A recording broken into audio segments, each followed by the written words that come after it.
Sorry, one what thing did you have to sell?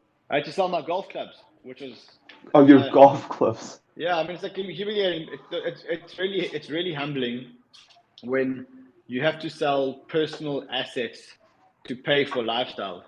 Like you don't ever expect Yeah, to have to sell your watch and your car yeah, and your yeah, golf club. yeah. It's highly humiliating. Like there's one thing about losing money in the business, and then there's another level where you have to start selling shit that you actually use on a day-to-day level because No, I agree. Yeah, I that's the mean, like only I source of still have capital. traders that, like round trip eight, nine figures and they just can't sell their watches. Like I see that all around me. So I totally Yeah. understand.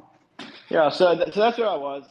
Um, anyway, long story short, I don't want to bore you guys, but what I did No, this is good. eventually, what I did eventually, so I mean, for 6 months, I lived in my parents' house. I had no money. I had to borrow money for petrol and stuff like that. It was a terrible time in my life. I lost all my confidence. You know, the main thing is, like, there's one thing losing money because you can make it back, but the problem is that if you lose your money and you fail as a startup entrepreneur, you lose your confidence, and then you doubt whether you can do it again, which is a big problem. Right. And then out of desperation, I started a business, literally out of desperation.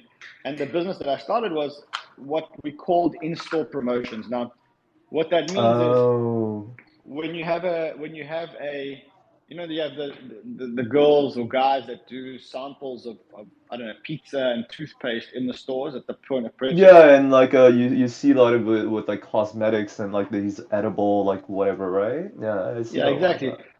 So I had a girlfriend who was doing that at the time. She was a very beautiful girl, and she was doing promotions, and she was making lots of cash. And I went to visit her Yeah. in a store one day, and when I did, the first thing that I realized is that she wasn't there, which was already the first problem.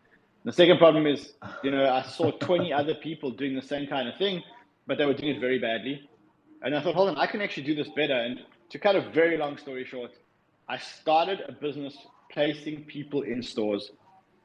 And over time, what I realized was that why marketing companies place people in stores is because they want to own the purchase decision. And so I thought if I could work out how people buy things, what the chemical action and what causes people to buy things, and I can Right. manipulate that, then I can manipulate people to buy things, manipulate in a very nice way. Like I can guide them towards Yes, buying a yes, product. yes, yes. Yeah. And so I did that. I built a marketing company. It took me 17 years or 16 years to build a marketing company. It was the biggest marketing company Wait, in Africa why did it take so long? because it That's a started as long a time for a marketing company. yeah, well, it started as a very small business. It was just me Yeah. as a founder, and I had a co-founder who was helping me. And then Right. we started small. I mean, I remember that like in our first year, I think our turnover was like $5,000 or something, and next year it went to $100,000. And eventually Okay. we built this into a very big business. We had about 1,500 staff. We had about, I don't know, doesn't 1,500 remember, stuff? 1,500 staff members when we sold it. Oh, wow.